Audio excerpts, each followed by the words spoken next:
The American bison in the United States, and particularly in Oklahoma, the history goes back literally hundreds of thousands of years.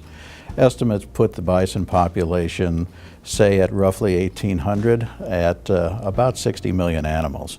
So huge numbers of bison across the North American continent, all the way from South Texas, from the ends of the southern plains up through Canada to the west coast. Bison play a role in North American Indian culture for literally thousands of years. One of the things that I think is fascinating about bison is their effect upon the ecology.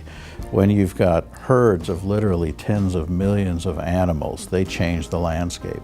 When you look at the differences in what happened, say again, by 1800, 60 million animals. By the 1840s, that number had already been cut in half.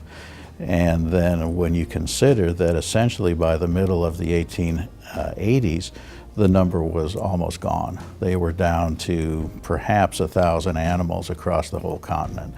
So the impact of their populations is profound. Their decrease was extraordinary, the rate at which it occurred, and the changes that related to that, everything from economy to lifestyles to the landscape itself.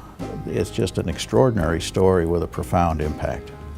The population dropped for several reasons. They had a number of factors that they were dealing with.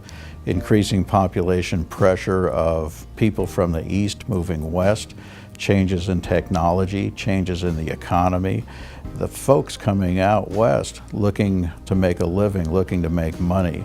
So all these things came together in a perfect storm that lasted in just a few decades to essentially decimate and almost wipe out a resource that had been there for hundreds of thousands of years.